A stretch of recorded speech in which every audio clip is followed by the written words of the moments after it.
Rebecca Fox mendonte se po bënte shakan marrëgëtuese të jetës së saj kur u fshenën në krevat për të surprizuar të fejuarin. Por kur ndëgjoi dy palë hapa që i afroheshin dhomës së gjumit, zemra i doli nga vendi. Nuk ishte vetëm ai, ishte edhe një zë tjetër femre, një zë që ajo e njihte mirë, por që kur nuk duhej të ishte aty në ato orë. Një shaka e pafajshme u kthye në mangthin më të zi të jetës së saj. Çfarë fshihi pas asaj marrëdhënie të sëmurë? Qëndroni me ne për të zbuluar të vërtetën shokuese që fshihin në dritën e llambadarit të një familjeje në dukje perfekte. Rebecca Fox kishte kaluar fundjavën duke vizituar familjen e saj në një qytet aty pranë dhe vendosi të kthehej në shtëpi më herët se sa ishte planifikuar. E emocionuar për të surprizuar të fejuarin e saj, ajo u fut në heshtje në dhomën e tyre të gjumit dhe u glit në krevat. Ajo imagjinonte reagimin e tij të tmerruar dhe mezi priste të hidhej për të bërë shakan. Por argëtimi i saj u zhdu kur ndëgjoi dy palë hapa që afroheshin. Rebecca ngriu, zemra i rikthte me forcë në gjoks, ndërsa dera e dhomës së gjumit u hap. Ajo mbajti frymën, duke u përpjekur të qëndronte plotësisht e palëvizur, me shpresën se nuk do ta vërenin vendin e saj të fshehjes. Pastaj, ajo dëgjoi zërin e tij, të njohur dhe të ngrohtë. Por ai u bashkua me një zë tjetër që ajo e njohu menjëherë. Një drithërim i kaloi në përshtyllën kurrizore. Klikimi i mprejt i takave të larta bëri jehon në dyshemen prej druri, duke u bërë më i lartë ndërsa çifti hyri. Mendja e Rebekës vraponte, duke bashkuar mundësitë. Ajo u sforcua të dëgjonte. Trupi i saj ishte i tensionuar, frymëmarrja e saj e cekët. Zëri i dytë i përkiste dikujt nga e kaluara e saj. Dikush që ajo kur nuk priste ta shihte më. E lëre më këtu, në këtë dhomë. Në atë moment, ajo që kishte filluar si një shaka e padëmshme, u shndrua në diçka shumë më shqetësuese. Por para se të fillojmë, shtypni butonin pëlqej, regjistrohuni dhe jepni ziles në mënyrë që të mos humbisni kur videot tona të ardhshme. Rebecca Fox ishte një grua e re, vibruese me një jetë në dukje të përsosur. Ajo kishte një karrierë përmbushëse, një familje të dashur dhe një të ardhme plot premtime. Gjithçka ndryshoi kur takoi Andrewn, njeriu që do të përmbyste botën e saj. Ndryshe nga sportistët e sigurt me të cilët kishte dalë më parë, Andrew ishte ndryshe.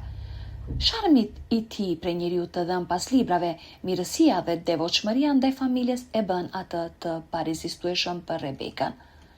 Ajo ndjeu sikur më në fund kishte gjetur shpirtin e saj binjak dhe mezi priste të ndërtonte një jetë me të. Ata u takuan për herë të parë si adoleshent ndërsa punonin si këshilltar në një kamp veror. Që nga momenti kur sytë e tyre u takuan, pati një shkëndijë të pamohueshme. Ditët u kaluan duke u lidhur mbi muzikën, filma dhe aventura të përbashkëta. Netët ishin të mbushura me biseda të gjata nën yje. Miqësia e tyre lulezoi shpejt në dashuri. Ata u bën të pandashëm, duke bërë shëtitje të gjata, duke eksploruar vende të reja, duke u futur fshehurazi në shtëpinë e njëri tjetrit. Marrëdhënia e tyre duroi gjatë shkollës së mesme dhe në kolegj, ku telefonatat e përditshme dhe vizitat e shpeshta i mbanin pranë pavarësisht orareve të ngarkuara. Ata mbështeta njëri tjetrin në çdo sfidë, duke inkurajuar njëri tjetrin ndërsa ndiqnin ëndrat e tyre. Vite më vonë, Andrew më në fund mblodhi guximin për të propozuar. Ai planifikoi një darkë romantike në restorantin e tyre të preferuar dhe me një buzëqeshje nervoze i prezantoi asaj një unaz mahnitëse diamanti. Rebecca u gëzua pa mas, kur Andrew propozoi duke bërditur. Po, pa hezitim ndërsa u përqafuan fort të sigurt se ishin të destinuar të ishin bashkë përgjithmonë. Një pjesë e madhe e dashurisë së saj për të vinte nga vlerat e tija të thella familjare. Lidhja e Andrewit me prindërit e tij ishte e fortë, veçanërisht me njërën e tij, Anën, e cila shpesh organizonte dreka të gjalla të dielash, të mbushura me të qeshura, tregime dhe ushqime të gatuara në shtëpi. Por gjatë një prej këtyre grumbullimeve, Rebecca ndjeu shenjën e parë të telasheve. Babai i Andrewit, zakonisht i gëzuar, duke i largët, ndërsa Ana duke i tensionuar dhe jashtëzakonisht e acaruar.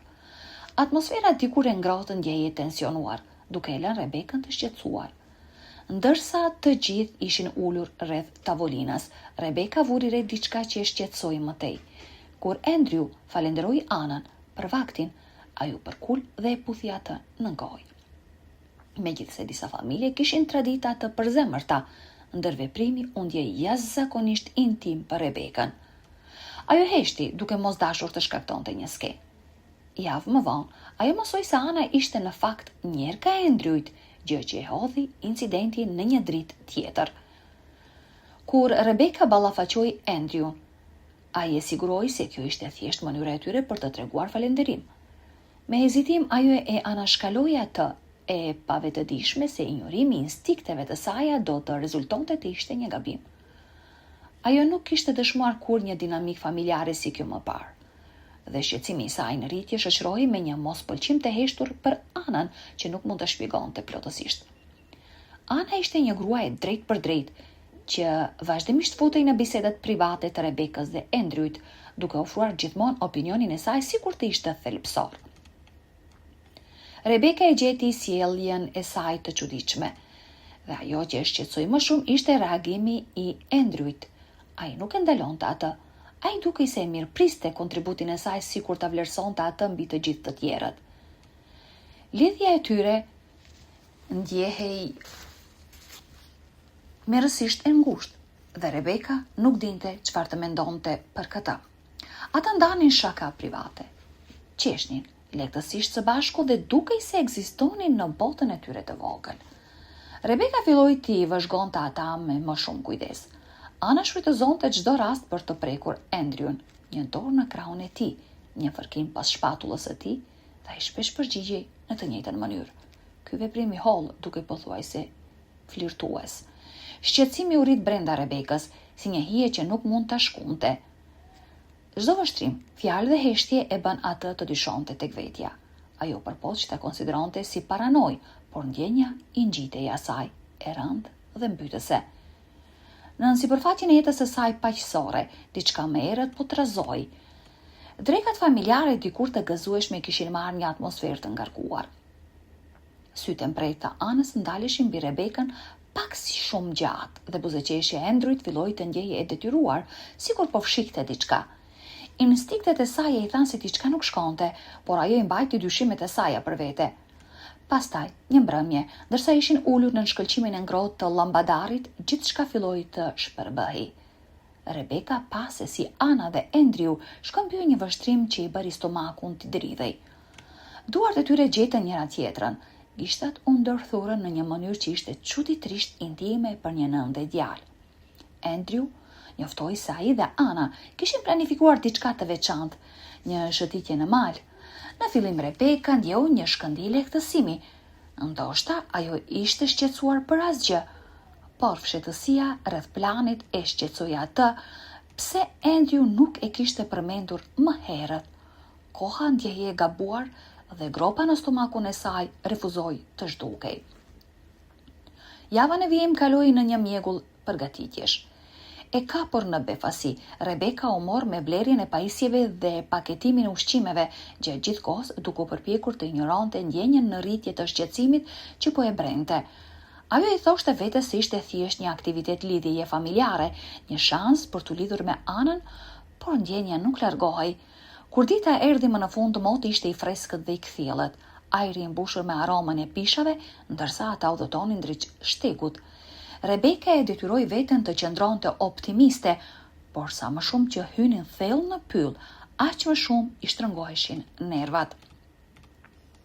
Shtegu ishte më i pjerrët dhe më i ashpër se sa priste, duke u dredhur në anë të malit me shkure të dendura që mbylleshin në të dy anët. Për pjesën e parë, gjithçka dukej mirë, por shqetësimi mbeti si një hije në skaj të mendimeve të saja. Të katërtit, Rebeka, Andrew, Ana dhe Trenti lëviznin me një ritëm të qëndrueshëm. Për pak kohë Rebeka gjeti një ritëm të rehatshëm, ajri i freskët i qetësoi nervat, por ndërsa shtegu bëhej më i pjerrët dhe më shkëmbor, shëtitja u bë më kërkuese. Trenti filloi të mbetej prapa, frymëmarrja e tij ishte rënduar dhe hapat e tij apo lëkundeshin. Rebeka shikoi përpara, por Andrew dhe Ana ishin disa metra përpara, plotësisht të përthithur në bisedën e tyre. E pasigurt nëse duhej t'i arrinte apo të qëndronte prapa, Rebeka në fund uli ritmin e saj për t'u përputhur me të tijin. Gjatë shkëmbimit të tyre të qetë, Trenti la të rrithte diçka, një vërejtje rëndomt rreth lidhjes jashtëzakonisht të ngushtë e Andrewit dhe Anës. Toni ti mbante një shije pendimi dhe megjithse ai nuk u zgjat, fjalët e tij e lanë Rebekën me një ndjenjë të huaj dhe të shqetësuar që nuk mund ta shkunte. Rebeka ndjeu zemrën t'i rrihte fort. Kishte diçka në mënyrën se si foli Trenti, diçka të pathën, por të rënd me kuptim. Çfarë donte të thoshte ai me këtë? Çfarë kishin kaluar Andrew dhe Ana bashk? A ishte thjesht afërsia e një nëne dhe djali? Apo kishte diçka më shumë? Diçka që ajo nuk mund të shihte ende. Në majtë të shtegut, Ana dhe Andrew pritën të skuqur nga sforcimi dhe të qeshurat, në dukje të pashqetësuar që kishin lënë partnerët e tyre prapa. Afërsia e tyre ishte më e theksuar se kur dhe zemra e Rebekës rrihte fort, ndërsa i vështronte. Ndjej si një lidhje që shkonte përtej dashurisë normale, familjare dhe një siguri e ftohtë pushtoi atë. Çfarëdo që ata po fshinin, mund të ndryshonte gjithçka. Trenti duke i tërhequr, i largët nga Ana, duke lënë të kuptojë tensioni i fshehtë që Rebeka nuk mund ta kuptonte plotësisht. Skena e la atë të konfuzuar dhe të shqetësuar. Në javën që vijua, Rebeka u bë gjithnjë më e largët me Andrewun. Bisedat që dikur rrinin pa mundim tani ndjeheshin të sforcuara. Ajo nuk mund ta shkunte ndjenja se diçka e papërshtatshme po ndodhte. Më në fund, e pa aftë për të duruar më tej pasigurinë, Rebeka mblodhi guximin për të ballafaqur Andrewun. Ajo e gjeti atë në dhomën e ndenjës një mbrëmje. Reagimi i Andrewit ishte i ftohtë dhe mbrojtës. Ai i hodhi poshtë qetësimet e saj, duke këmbë ngulur se marrëdhënia e tij me Anën nuk ishte asgjë tjetër veç se familjare dhe se ajo po mbi ngarkohej. Fjalët e tij të mbrejta dhe të palëkundura e lanë Rebekën të shtangur. Besimi u thërmua në një çast, i zavendësuar nga një ndjenjë tradhtie. Lotët i turbulluan shikimin ndërsa luftonte për të pajtuar njeriu që donte me sjelljen që kishte vëzhguar. Por një fundjavë puna e thiri atë larg, duke lënë Andrewun në shtëpi. Ajo ishte ngarkuar papritur me prezantimin e produktit të ri të kompanisë së klientit potencial, një detyrë me presion të lartë në një kohë shumë të shkurtër. Ajo u përgatit, u stërvit dhe u paketua për fluturimin e saj të klasit të biznesit drejt Londrës.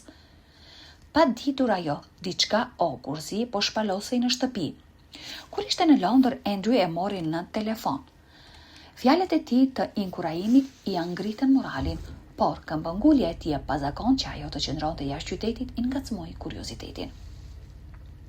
Rebeka e mbaroi prezantimin të shtunën me saktësi dhe besim. Klientët u mbresuan, e emocionuar për t'u kthyer në shtëpi. Ajo kuptoi se diçka kishte haruar t'i tregonte Andrewt se do të kthehej një ditë më herët. E vetme dhe pak e zhgënjur, ajo vendosi ta surprizonte atë. Ajo rregulloi shtëpinë dhe u fut në heshtje në dhomën e gjumit. U përkul dhe u glit nën krevat, duke imagjinuar fytyrën e tronditur dhe të gëzuar të Andrewt. Por emocioni i saj u kthye shpejt në tmerr. Ajo ngriu kur dëgjoi hapat që afroheshin. Jo vetëm një, por dy. Zëri i Andrewt arriti në veshët e saj, por ai u bashkua me një zë tjetër të njohur. Paniku e pushtoi. Shaka e padëmshme që kishte menduar tani ndjehej si një makth. Frika i mbërtheu gjoksin ndërsa kuptoi se nuk kishte ide se kush tjetër ishte në dhomë. Ndjenja e tmerrit ishte mbytëse, duke e lënë atë të paralizuar nën krevat. Mendja e Rebekës vraponte me skenar. Kush ishte me Andrewun dhe pse prania e tyre ndjej aq e gabuar? E gjitha që mund të bënte ishte të priste. Në agoni, ajo pa Andrewun të hiqte xhaketën, e cila rana dysheme. Ishte burri i saj gati ta tradhtonte? Ajo nuk mund ta duronte më pezullimin dhe u përgatit të zbulohej. Pastaj e dëgjoi. Gjaku i saj u ngri. Ishte Ana që ballafaqoi me Andrewun, duke shprehur mosmiratimin e saj për Rebekën dhe duke pohuar kontroll mbi të. Megjithatë, Andrew mbrojti me vendosshmëri gruan e tij dhe këmbënguli që Ana të largohej, duke e bërë të qartë se vendi i Rebekës në jetën e tij nuk ishte i negociueshëm. E mbytur nga emocionet, Rebeka u zbulua me lotë që i rritin në faqe. Ana u tërhoqi nga surpriza dhe mbështetja e Andrewit e rishikoi Rebekën sa ai ishte në anën e saj. Pas asaj përplasjeje Çifti zgjodhi të distancohej nga drekat dhe grumbullimet familjare, duke kuptuar se dashuria e tyre për njëri tjetrin ishte gjithçka që kishte rëndësi vërtet. Faleminderit që na ndoqët. Nëse ju pëlqeu videoja, ju lutemi mos harroni të lini një pëlqim, të regjistroheni dhe të goditni zile në mënyrë që të mos humbisni kurrë përralla të makëniqme si kjo.